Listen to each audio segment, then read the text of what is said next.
Hey there, Sharon Horne-Ellstrom here. Welcome to day 311 of our Be a Better You annual challenge. We're doing one thing every day to be a better human being, a better version of ourselves.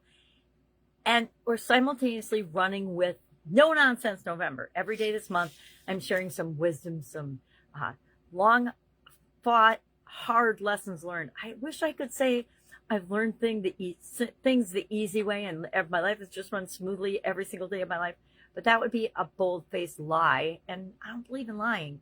My life has not gone smoothly, and part of why I talk about the things I talk about is because they were the biggest epiphanies and aha moments, and they've helped me to move the needle and advance my business and my life in the direction I wanted it to go, more than other things that we try and do and think about as we're creating the life that we want.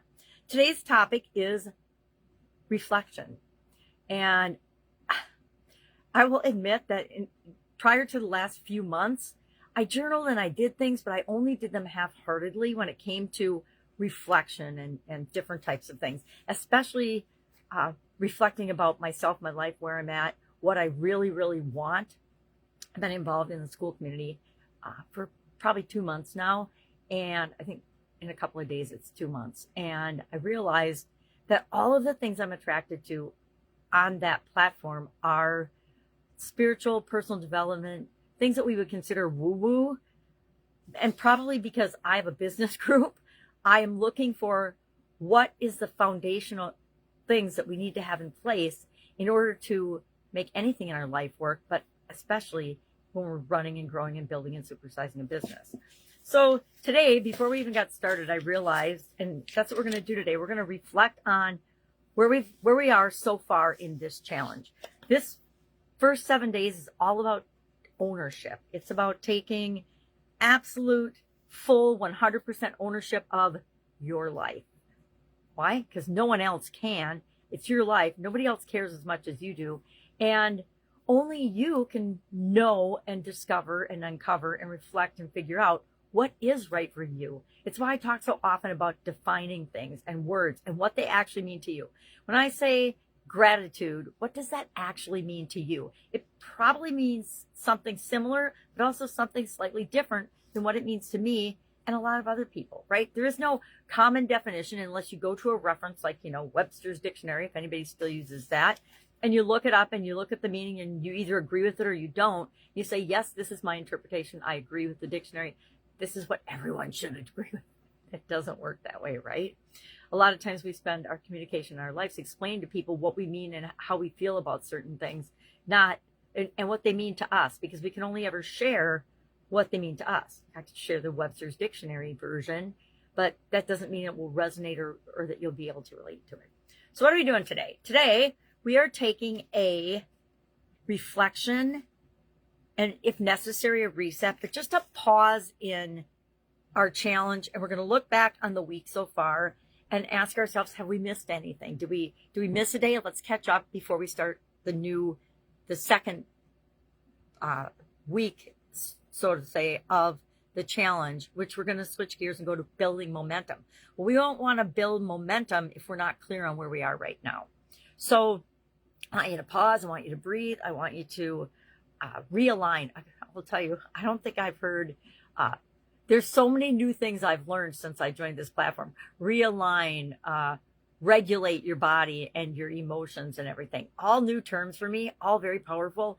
Done some really fun challenges since I've been here. I'm in one right now, a 21-day manifestation challenge, manifesting, hypnosis, all kinds of tools that we forget all of us could use if we wanted to just check them out and try them. EFT, I totally forget about EFT, except for every 5 years or so, I get a reminder of it. And then I'm like, oh my God, I forgot how effective that is on me. Why am I not doing that for anything that's challenging me right now?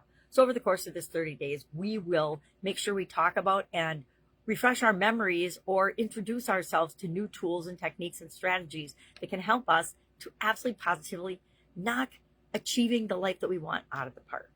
So today, and I'm going to share my example. I was already thinking about this morning as I was getting ready.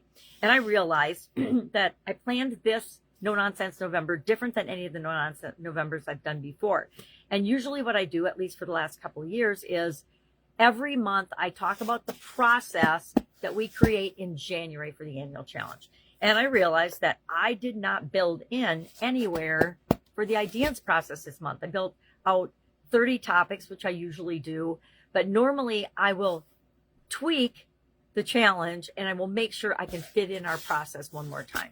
So I am going to do that. It's not a reset. It's just a teeny tiny pivot. And what I'll probably do, fair warning, is double up on days topics. So for example, today was a reflect and reset, pause, recharge your batteries, notice how far you've come, make sure that what you want is really what you want, and that you'll take 100% ownership of that, and then move forward. But I will build in 7 days for the ideas process somewhere in the challenge.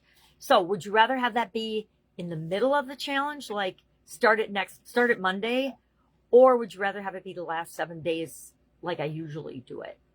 To me, it's easier to do it the last 7 days because we are focusing on, I don't have it in front of me. I can't remember what our focus is for. It's probably continuous improvement, current growth, whatever. Something, okay, that's really lame. I'm going to look now because I feel really bad. Week 4 is lead, impact, and expand. So that is continuous improvement and growth, etc. So would you like it coming up like starting Monday or the week after, or would you like it in alignment with the last 7 days of the challenge? Let me know in the comments below. Also, let me know in the comments below if you took, and I'm going to challenge you to find 30 minutes today. Maybe it's right before you go to bed. But I have my last activities of the day are always things like this, where I spend the last half hour before I go to sleep and turn on my app for hypnosis and things and meditations and affirmations. I look and check my schedule, make sure I plan for the next day, but I also reflect, gratitude journal, things like that, and then look at what went well today, what could I have done better? Because there are always things I could have done better today, right? Maybe I lost my temper with my granddaughters, or I raised my voice. That's a biggie for me. I don't know why. I have to figure out where that came from because it's like I'm channeling my inner Aunt Pat and it drives me crazy. So I need to stop doing that. I also had an epiphany today that I am not giving my second granddaughter the freedom to be herself, which is a huge thing I felt like when I was a kid. I was way different than my sisters, and I grew up in a family of 4 girls, and I always kind of felt like the odd person out. But I was always marching to the beat of my own drum, which worked for me, but sometimes I got into trouble more often than my sisters did, which is okay too. All right. Any questions about this? If you need help with this, if you're struggling with any part of the challenge so far, please reach out and ask. I want to make sure that this is a great transformational experience for you and that you get some nuggets that can help you to create the life that you want. All right. Have an awesome day. And I'll, of course, be with you tomorrow.